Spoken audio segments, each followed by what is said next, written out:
Greetings, Inquisitors. Welcome to the Holocron. This is the week 98 update for the Darth Loquitur account. I update this account's progress every week, go through all the character upgrades, things that I'm doing with the account, plans for the future, so that people can follow along. I'd love to hear your comments down below. I got some things I want to talk about at the end that I think people will have something to say about, so leave your comments down below for further discussion. I would certainly appreciate that. All right, let's get into it and see what happened in week 98 for this account. Our target was to relic Echo in week 98, and here we go. We get Echo to relic. All right, good job. According to plan. I don't have any carbonite circuit boards. I did spend some of my energy over the last week getting materials for carbonite circuit boards. I didn't go all in on it, but did spend quite a bit of energy on it, so we got 180 carbonite circuit boards from that effort. We're out of the bronzium wiring, and I have to dip into that for a minute too to try to get more bronzium wiring. We get to relic level 4 on this character, and we're out of bronzium wiring again, and I really don't have more stuff that I want to exchange right now. So we will put him on hold for now and finish that out later. Arc Trooper, we get to gear 12 and then immediately lock down 4 of the pieces. So that's nice. We get a really good head start on him.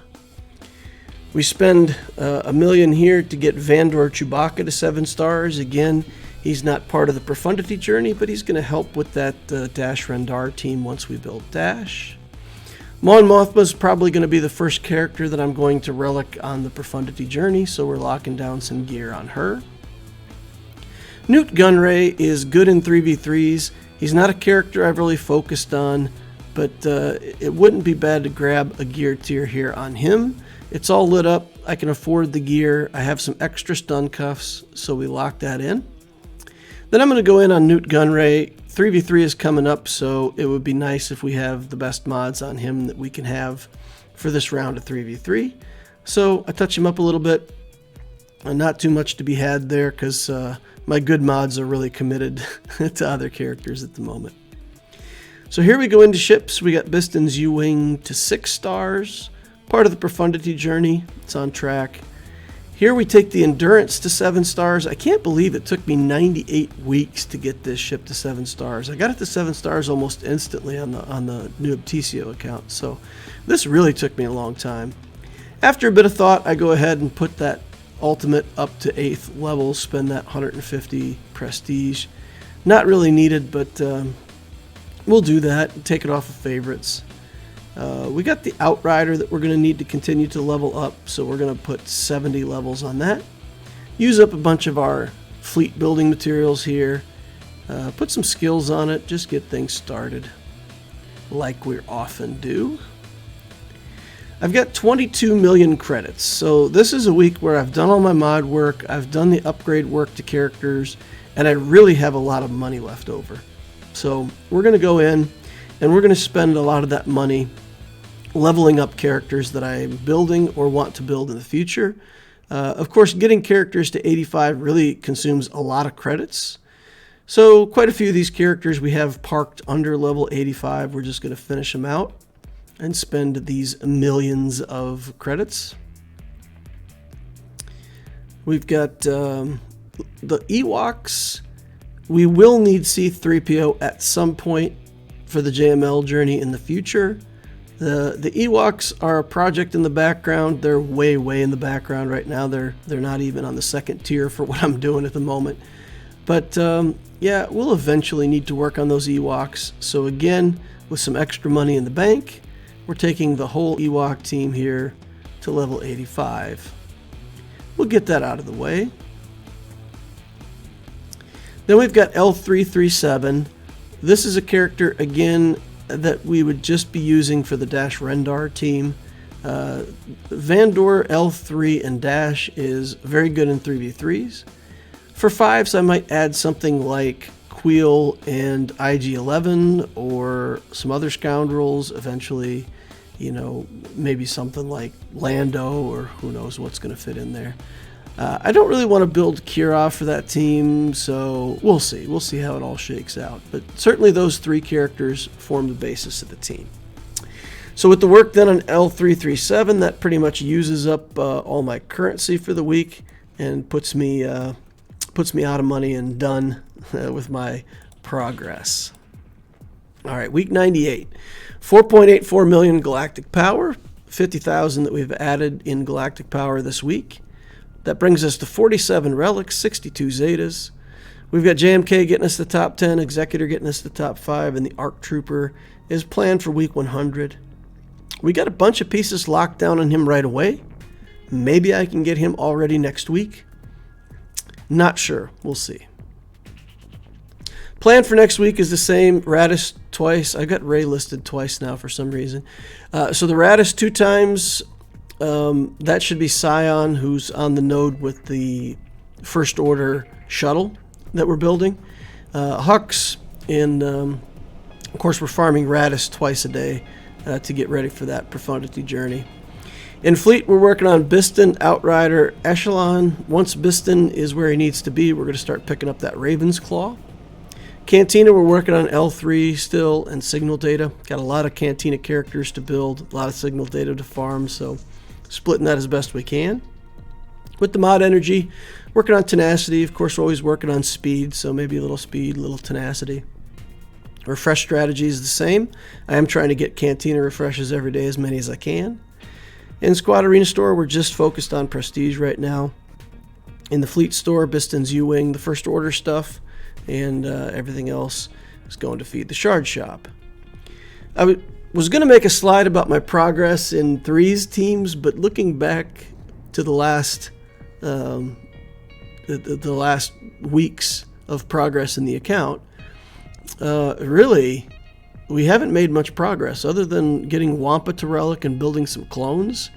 It's pretty much where it was before. We got the Executor, so we're going to put the Executor on defense now in fleets. We're back down to Erodium, so we only need 4 fleets. So we'll put the Executor and probably the Empire fleet.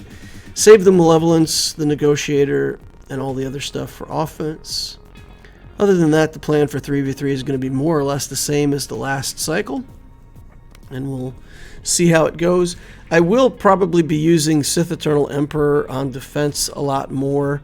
With that Datacron, being able to put him down in the top zone in threes and making that zone harder to crack, I think might be in our best interest. So we'll probably be using more of C on defense. We shall see. Datacrons, working on Datacrons, I've been using this kind of free-to-play strategy where I use what I get out of the game. I look in the shop and try to buy the materials that make sense for Shard Shop currency out of the shop sometimes, not all the time. And then when I'm in Conquest and I need to complete feats for Conquest, I try to complete those feats by constantly beating the characters that are in the farm nodes for Datacrons. So it's energy that I need to spend anyway. I'm not doing like a bunch of extra refreshes just to farm the Datacron nodes. But with that, I can usually get one big Datacron and then a couple, 1 or 2 other small Datacrons like level 3 to 5. And I can use those in Grand Arena, especially on offense. You can use them on an undersized squad if you're just bringing the Wampa or Enfys Nest or like an underman team with a couple characters. You can make use of those Datacrons pretty easily. So that's what I've been doing. Now, I'm going to engage in some speculation here. I've been thinking about Datacrons, and there's a term called differentiation. And basically, if you didn't have differentiation in the game, all the characters would be the same. That's the problem with ships right now. Every single ship is the same.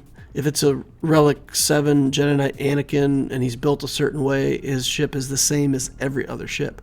And it makes fleets annoying because a lot of things are coin flips. On the character side, you have mods. And as soon as you introduce mods, that differentiates characters because virtually no 2 characters can ever be alike once they have different mods in them. Datacrons are another level of differentiation at the team level. And when they introduced that, it really kind of puzzled me, because I don't feel like there's another layer of differentiation needed.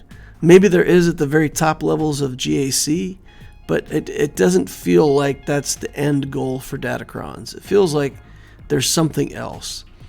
When they introduced the idea of a new territory battle, I started looking and listening and thinking about this, and I feel like the experimental phase with Datacrons, the way to get experience with them is to do it in player versus player battles, where you can really get a feeling from both sides how much of an impact these Datacrons have.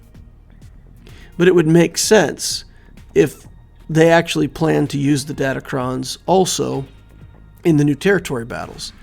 And here's why. So if you try to escalate the power level, so each TB respectively has been more and more and more difficult. So Dark Side Hoth, super easy. Light Side Hoth, a little bit harder. Dark Side GOTB, a little bit harder. Light Side GOTB is still hard for most counts.